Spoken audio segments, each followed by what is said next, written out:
नमस्कार, स्वागत है आपका खबरों का पंचनामा में। मैं हूं आपके साथ वक्ता। हम लेकर आए हैं देश और दुनिया की 5 बड़ी खबरें, जिस पर चर्चा के लिए हमारे साथ स्टूडियो में मौजूद हैं कैपिटल टीवी के editor in chief doctor Manish Kumar ji. Doctor साहब, आपका बहुत बहुत स्वागत है। धन्यवाद। सबसे पहले नजर डालते हैं आज की हेडलाइंस पर।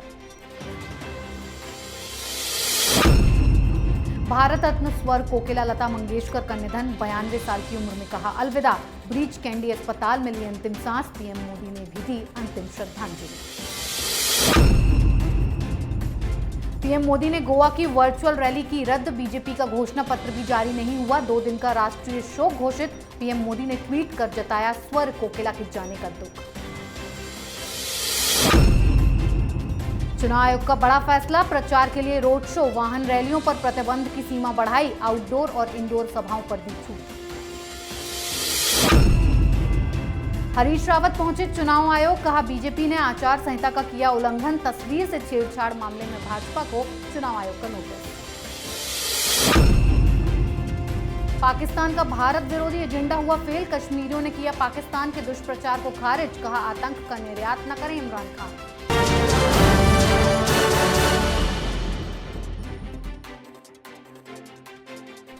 आज की पहली खबर ऐसी है जिसकी वजह से पूरे देश में शोक की लहर है। भारत रत्न स्वर कोकिला लता मंगेशकर अब हमारे बीच में नहीं रही। 92 साल की उम्र में लता मंगेशकर ने रविवार को यानी कि आज मुंबई के ब्रीच कैंडी अस्पताल में अंतिम सांस ली। कोरोना वायरस से पीड़ित होने के बाद लता मंगेशकर को 8 जनवरी को अस्पताल में भर्ती कराया गया था। तभी से वो वहां थी, लेकिन ये लंबा संघर्ष 6 फरवरी को खत्म हो गया और लता मंगेशकर ने इस दुनिया से विदाई ली। पूरे राजकीय सम्मान के साथ शिवाजी पार्क में लता दीदी को अंतिम विदाई दी गई। प्रधानमंत्री नरेंद्र मोदी भी दीदी को आखिरी श्रद्धांजलि देने मुंबई के शिवाजी पार्क पहुंचे। डॉक्टर साहब, आज बहुत ही दुखद खबर आई है, स्वर कोकिला अब हमारे बीच नहीं रही। देखिए, लता मंगेशकर के बारे में क्या कहा जाए, शब्द कम पड़ते हैं जब इस तरह के उत्कृष्ट कलाकार के बारे में जब आपको श्रद्धांजलि देनी होती है। लेकिन लोग तो यही कहते थे कि अगर माँ सरस्वती जिस हिसाब से गाती थी वही स्वरूप लता मंगेशकर में नजर आती है।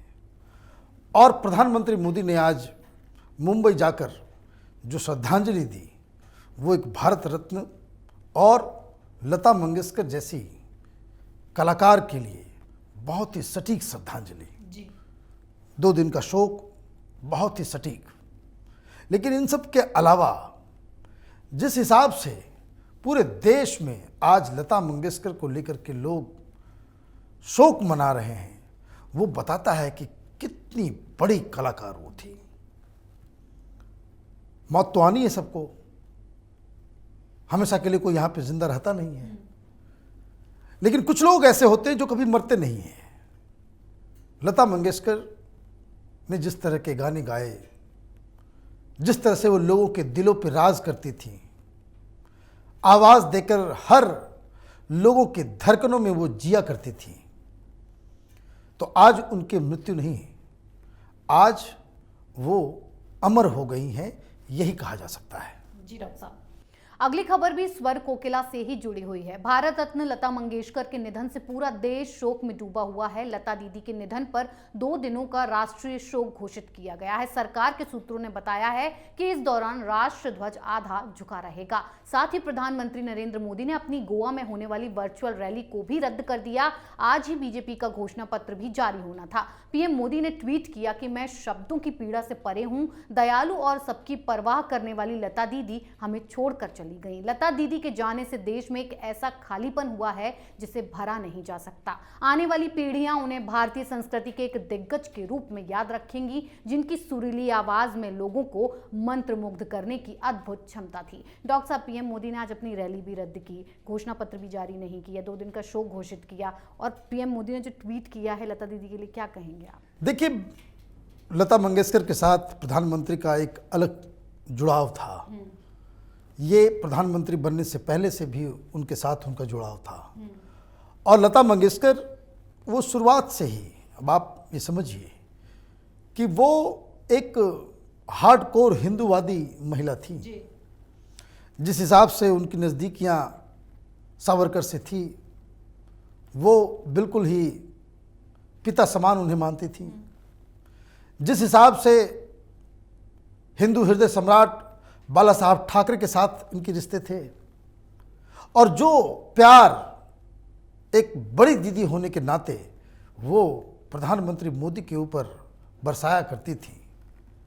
एक तो हमने देखा था कि पूरे देश ने सुना होगा कि मन की बात में उन्होंने लता मंगेशकर से बातचीत की थी। प्रधानमंत्री जैसा शख्स भी जब लता मंगेशकर के सानिध्य में आता था तो एक छोटे बच्चे की तरह, एक छोटे भाई की तरह वो बर्ताव करते थे। तो ये बताता है कि किस स्टेचर की वो महिला थी। और पूरा जीवन आप ये समझिए कि कई सारे लोग होते हैं, बहुत सारे विवाद होते हैं, बहुत सारी चीज़ें होती हैं, बिल्कुल नीट एंड क्लीन जीवन जी। और पूरा जीवन उन्होंने गायकी को झोंक दिया। तपस्या, उसके पीछे कोई ऐसे लता मंगेशकर नहीं बन जाता। बताया जाता है कि वो अभी भी जब उनकी उम्र हो गई थी तब भी अगर कभी रिकॉर्डिंग के लिए जाती थी तो उनकी एक आदत थी, वो न पानी पीती थी, न चाय पीती थी, न कुछ खाना खाती थी। जब तक गाना कंप्लीट नहीं होता था तब तक वो कुछ न खाती थी न कुछ पीती थी। ये वो शुरू से उसको मेंटेन करती थी। तो ये तपस्या जी। तो ऐसा कोई भी सम्मान, देखिए मैं, चाहे वो भारत रत्न हो, चाहे वो पद्म भूषण हो, पद्म विभूषण हो, जितने भी जो सम्मान होते हैं, कुछ लोगों को जब ये मिलता है, उस सम्मान, उस पद्मश्री, उस रत्न, उस पद्म विभूषण की गरिमा बढ़ जाती है। ऐसी थी ललिता दीदी जी। और इसलिए जिस हिसाब से प्रधानमंत्री ने इसे, प्रधानमंत्री का तो बर्ताव ऐसा लग रहा है कि जैसे कि उनका पर्सनल लॉस है, और उन्होंने अपने सारे कार्यक्रमों को जो है, अभी चुनाव सिर पे है, आप देखिए दूसरे लीडर्स अपना रैली कर रहे हैं, सारा कुछ हो रहा है, प्रधानमंत्री ने सब कुछ खत्म कर दिया और वो दौड़ते दौड़ते वो मुंबई पहुंच गए श्रद्धांजलि देने के लिए। तो ये बताता है कि भाई ठीक है, सार्वजनिक जीवन में जो लोग रहते हैं उनकी अपनी संवेदनाएं भी होती हैं, लेकिन जो कुछ भी हो रहा है लता मंगेशकर उसे पूरी तरीके से डिजर्व करती है। जी डॉक्टर साहब, अगली खबर चुनाव आयोग के बड़े फैसले पर। 5 राज्यों में होने वाले विधानसभा चुनावों को लेकर निर्वाचन आयोग ने चुनावी रोड शो, वाहन रैलियों और जुलूसों पर पाबंदी जारी रखी हुई है, लेकिन इंडोर और आउटडोर जनसभाओं पर छूट दी गई है। साथ ही साथ घर घर जाकर चुनाव प्रचार करने वाले लोगों की अधिकतम संख्या 20 ही रहेगी। रात 8 बजे से सुबह 8 बजे के बीच प्रचार पर रोक भी पहले की तरह ही जारी रहेगी। ये जानकारी चुनाव आयोग ने रविवार को दी है। चुनाव आयोग कोरोना महामारी के बीच 5 राज्यों में विधानसभा चुनाव करवाने जा रहा है, इसीलिए गाइडलाइन तय की गई है जिससे किसी भी तरह की परेशानी का सामना न करना पड़े। डॉक्टर साहब, चुनाव आयोग के इस फैसले पर क्या कहेंगे आप? देखिए, चुनाव आयोग को तो मैं शुरू से कहता हूं कि कोरोना के काल में ये चुनाव नहीं होना था। कुछ महीने बाद होते, जब ये कोरोना का बिल्कुल थर्ड वेव जो है बिल्कुल ख़त्म हो गया होता, तब बेहतर होता। ये सब करने की आवश्यकता नहीं होती। जिस तरह की पाबंदियां को जो उसमें जो छूट दी जा रही है, 10 तारीख को पहला मतदान है पहले फेज का, 14 तारीख को ऑलमोस्ट सारे राज्यों में, पंजाब और यूपी को छोड़ के सारे राज्य में चुनाव हो जाएंगे जी। तो प्रचार प्रसार के लिए उम्मीदवार के पास समय क्या रहा? और आपने रैलियां भी बंद कर दी, सब कुछ बंद कर दिया। तो मुझे तो लग रहा है कि ये चुनाव जो है बड़ा ही नीरस किस्म का चल रहा है। सोशल मीडिया पे ही चल रहा है, अफवाह चल रहे हैं, ये चल रहा है, वो चल रहा है। अदरवाइज जो चुनाव के प्रोसेस में जिस तरह से भागीदारी होनी चाहिए लोगों की जी, वो नज़र नहीं आ रहा है। लेकिन चलिए, अब ऐसे माहौल में चुनाव हो रहा है तो ये जो रिलीफ जो दिया जा रहा है वो बहुत सारे जो उम्मीदवार हैं उनकी जो है परेशानी कम होगी। छोटी पार्टियों को नुकसान हो रहा है, जिन पार्टियों के पास कोई इस तरह का रिसोर्सेज नहीं है कि जो वो सोशल मीडिया में अपने आप को जो है प्रचार प्रसार का कोई माध्यम क्रिएट कर सकें, तो उनको दिक्कत भी हो रही है। तो ये एक दिक्कत तो थी, लेकिन अब धीरे धीरे, अब देखिए, अब अगले सप्ताह फिर क्या होता है, क्या बड़ी बड़ी रैलियां होंगी, जुलूस निकलेगा, रोड शोज होंगे, उसको कब अलाउ किया जाएगा? एक डेमोक्रेसी में जो उत्सव का जो माहौल बनता है चुनाव के दौरान, वो बन पाता है या नहीं बन पाता है? मुझे तो उस पर बहुत ज़्यादा शंका है। जी डॉक्टर साहब, अगली खबर हरीश रावत की शिकायत पर। उत्तराखंड भाजपा के खिलाफ मोर्चा खोलते हुए हरीश रावत चुनाव आयोग से शिकायत करने पहुंचे हैं और अपनी शिकायत दर्ज कराई कि बीजेपी के ट्विटर हैंडल पर कांग्रेस नेता हरीश रावत की फोटो के साथ छेड़छाड़ की गई है। साथ ही ये भी कहा कि आचार संहिता का उल्लंघन किया गया है, बल्कि राज्य के सामाजिक सौहार्द को बिगाड़ने व कांग्रेस के वरिष्ठ नेताओं की छवि को भी धूमिल करने का प्रयास किया गया है, जिस पर निर्वाचन आयोग ने बीजेपी के प्रदेश अध्यक्ष को 24 घंटे में जवाब देने को कहा है। डॉक्टर साहब, हरीश रावत की शिकायत में कितना दम नजर आता है? देखिए, ये मसला पेचीदा है। पेचीदा इसलिए है कि दरअसल कांग्रेस के ही एक उम्मीदवार ने अपना नॉमिनेशन वापस लिया, ये कहते हुए कि हमने हरीश रावत से बातचीत की और हरीश रावत इस बात से एग्री कर गए कि देवभूमि के अंदर, उत्तराखंड के अंदर एक मुस्लिम यूनिवर्सिटी हो, जैसे अलीगढ़ यूनिवर्सिटी है जी। अब वो क्लिप वायरल हो गया। जैसे ये क्लिप वायरल हो गया कि हरीश रावत एक अगर चीफ मिनिस्टर बन गए तो वो एक मुस्लिम यूनिवर्सिटी बनाएंगे, क्योंकि वो 12 पॉइंटर्स बता रहा है, वो कांग्रेस का ही लीडर बता रहा है, कोई बीजेपी के लोग नहीं बता रहे हैं। लेकिन आजकल जमाना तो फोन का है, किसी का कहीं से कोई वीडियो बन गया या मुस्लिम इलाके में इसका प्रचार प्रसार कांग्रेस पार्टी करवा रही थी कि एक मुस्लिम यूनिवर्सिटी हम खुलवाएंगे, तब तो आपको बड़ा मजा आ रहा था। तब तो हरीश रावत को लग रहा था कि चलो भाई, इस चक्कर में मुस्लिम वोटर्स जो है वो खुश हो जाएंगे। आपने मुस्लिम यूनिवर्सिटी का वादा तो कर दिया, लेकिन हुआ ये कि बीजेपी वालों को जब ये इस खबर का पता चला, इस वीडियो क्लिप के बारे में मालूम चला, तो हरीश रावत की तस्वीर के साथ उसे ओसामा बिन लादेन बना दिया गया। हरीश रावत का चेहरा और दाढ़ी वगैरह बना करके लोगों ने उसको पोस्ट कर दिया और वो पोस्ट वो वायरल हो गया कि भाई हरीश रावत जो है मुस्लिम यूनिवर्सिटी बनाएंगे। तो भाई आप ये नहीं कह सकते कि भाई ये आरोप गलत है। भाई आपका ही आदमी बोल रहा है कि भाई मुस्लिम यूनिवर्सिटी बनाएंगे, ये हरीश रावत ने कहा है, तो आगे तो आप उस नेता को सस्पेंड करो, बाहर निकालो कि उसने झूठ कहा। आप ये भी नहीं कह रहे हो कि भाई हम मुस्लिम यूनिवर्सिटी नहीं बनाएंगे, तो आपने ये कह दिया कि भाई सामाजिक सौहार्द जो है बिगाड़ा जा रहा है। अरे भाई, आप मुस्लिम यूनिवर्सिटी बनाओगे देवभूमि के अंदर, उससे सामाजिक सौहार्द बन जाएगा, और कोई उसको लेकर के मजाक करे तो सामाजिक सौहार्द जो है वो खत्म हो जाएगा। तो ये तो बेकार की बातें हैं। अब जवाब तलब होगा, सारी चीज़ें होंगी, और मैं तो एक राय दूंगा, सोशल मीडिया का ज़माना है, पॉलिटिकल पार्टीज़ के लीडर्स को थोड़ी अपनी चमड़ी जो है वो मोटी कर लेनी चाहिए। इस तरह का मजाक तो होगा ही। भाई होली में जब लोग रंग लगाते हैं तो ये थोड़ी सोचते हैं कि सामने वाले को बुरा लगेगा, ये तो पर्व ही है रंग लगाने का। तो उसी तरह से चुनाव में भी अब जब सोशल मीडिया पे ही सब कुछ होना है तो ये सारी चीज़ें तो होंगी। बड़े बड़े लीडर्स को थोड़ा सहनशील होना चाहिए, लेकिन चूंकि मसला फंस गया मुस्लिम यूनिवर्सिटी का, इसलिए उन्होंने ईसी में जाकर के कंप्लेन किया है। जी डॉक्टर साहब, आखिरी खबर इमरान खान के फेल हुए भारत विरोधी एजेंडे पर। इमरान खान भारत के खिलाफ जो एजेंडा चला रहे थे उसे कश्मीरियों ने खारिज कर दिया। पाकिस्तान के दुष्प्रचार पर तंज कसते हुए कश्मीर घाटी के युवाओं ने इमरान खान और आतंकी संगठनों को कड़ा संदेश दिया है कि जम्मू कश्मीर में आतंकवादी भेजना बंद करें। पाकिस्तान के प्रधानमंत्री इमरान खान को घाटी के लोगों से झटका लगा है। वो कश्मीर घाटी में भारत विरोधी प्रचार करना चाहते थे, लेकिन स्थानीय लोगों ने, विशेषकर युवाओं ने 5 फरवरी को कश्मीर एकता दिवस के रूप में मनाया है। युवाओं ने पाकिस्तान की सीमा से लगे कई गांवों में रैलियां निकाली और तिरंगा लहराते हुए पाकिस्तान के खिलाफ नारेबाजी की। उन्होंने भारत माता की जय, कश्मीर भारत है और भारत कश्मीर है और हिंदुस्तान जिंदाबाद जैसे नारे लगाए। डॉक्टर साहब, इमरान खान जिनके कंधे पर रखकर बंदूक चला रहे थे, उन्हीं कश्मीर वासियों ने इमरान खान की और पाकिस्तान की पूरी पोल पट्टी खोल दी है।